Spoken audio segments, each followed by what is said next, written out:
Hello and welcome to Craft with Ronnie. I'm Ronnie Johnson, an independent Stampin' Up! Demonstrator, and I'm here to bring you Techniques Tuesday.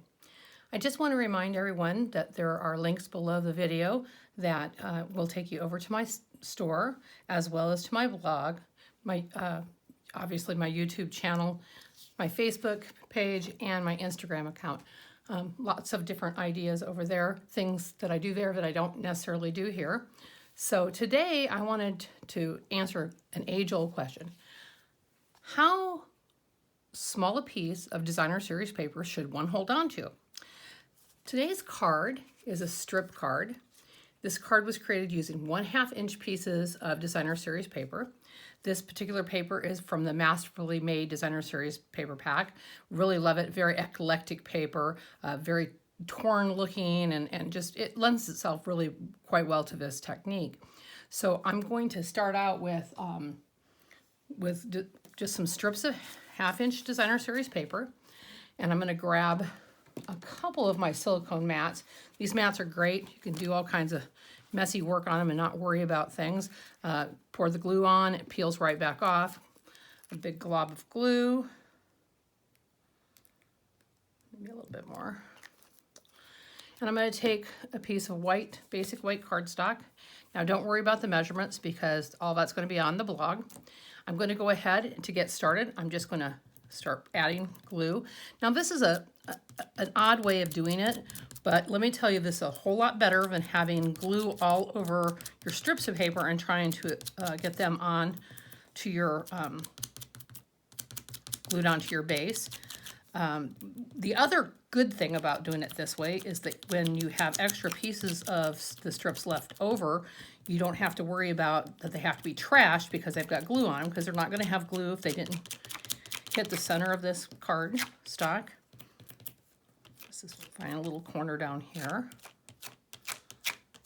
Okay, now that I have that done, I'm just going to pull that off, move these out of the way. We'll clean those up.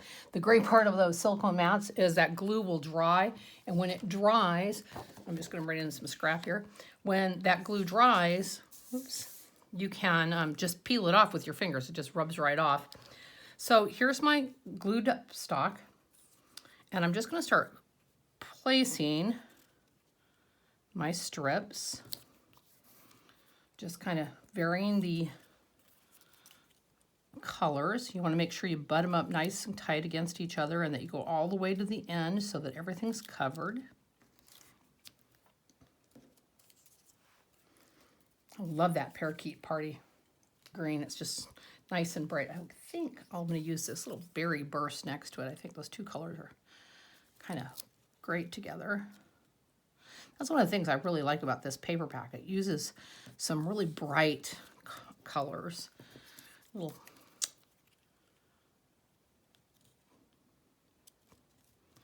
Another little strip there. And then actually I'm going to grab my scissors, my snips, and I'm just going to cut a little piece up. Oh, didn't cut quite big enough. Okay, well then we'll just grab this one. Okay, I'm going to make sure this doesn't stick to my surface. I'm going to snip some of these really long ones off so I can use them in some other spots. Move that off to the side. Easier said than done. Okay, and then I think we're going to go ahead and start back with the green.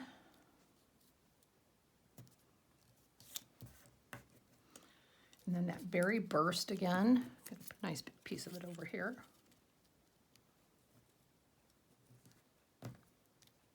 Just be sure to keep it nice and tight, but you don't want to overlap. Some more of that green, that parakeet party. Now that's one thing you do have to be careful of. You have to make sure that you go that the whole edge is covered, that you don't come up too short. A little more of the blue.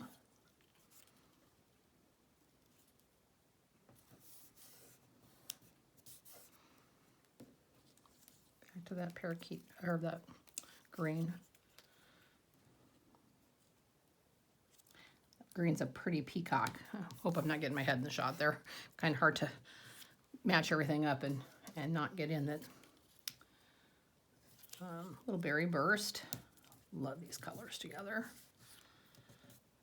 A little more of that parakeet.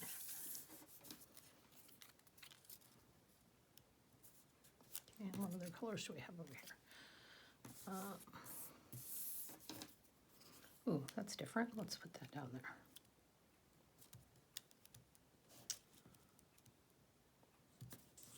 Okay, now that I've got everything down, I'm going to pick it up again,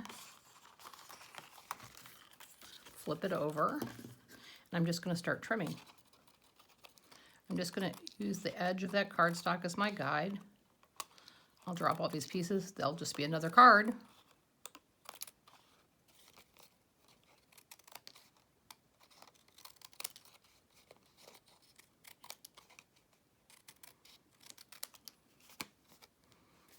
Even some of these really small pieces work really great when you get down to those corners because you don't need a whole lot.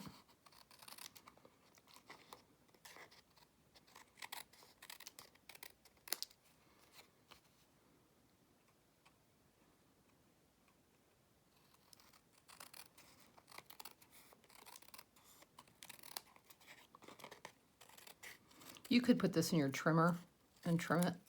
I just like the control I have with the snips. Until the glue gets to them. There we go.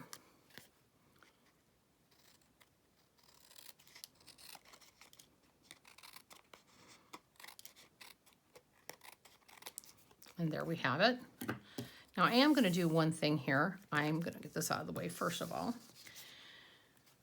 I think you can see in the finished card, there's quite a bit of really nice texture in this background, and that was obtained by using one of the basics 3D embossing folders. And you've heard me talk about these before, and this particular one has got like a little crosshatch kind of deal going on. It's pretty subtle. That's the one I'm going to use for today's project, but I wanted to show the other two in it. One has large polka dots, and the other one has, and it kind of depends on who you are. I've had some friends say they think that they're starfish. I think they're flowers, but it makes for a really nice background.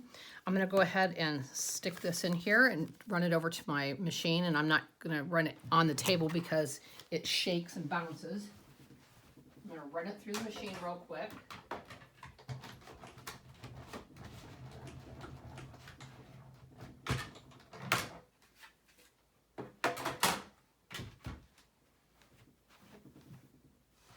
Okay, and now we're going to reveal it.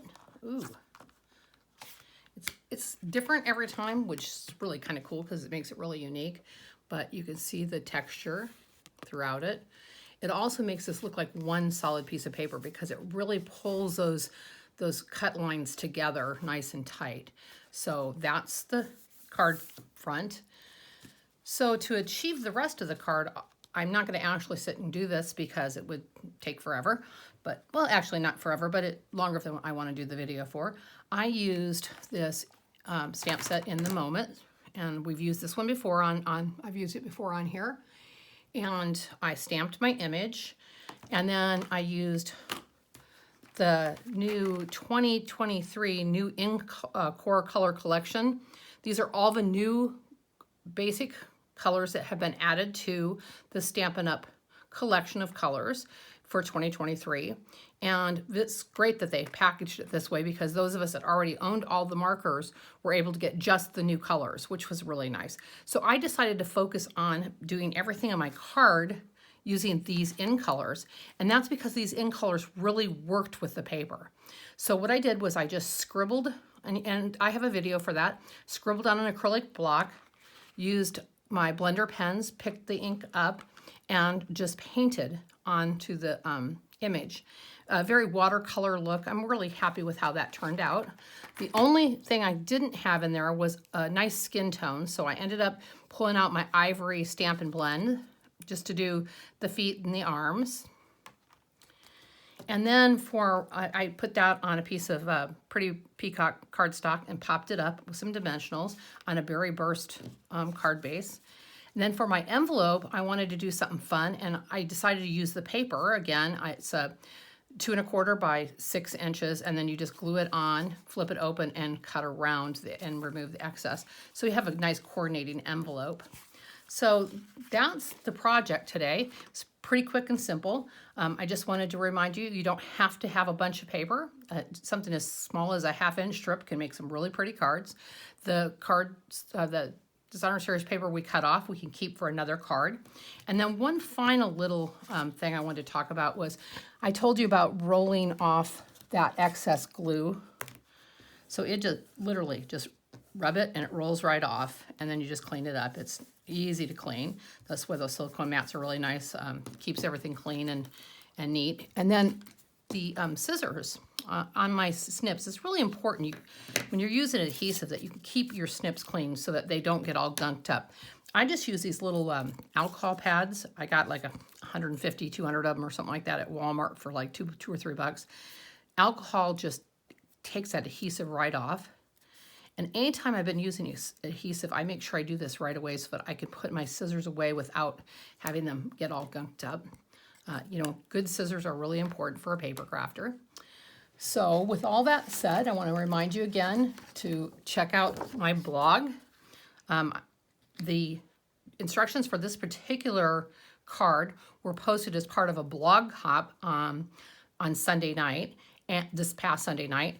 And so there's 5 cards and a box that all use the same masterfully made designer series paper. And I encourage you to go over and check that out.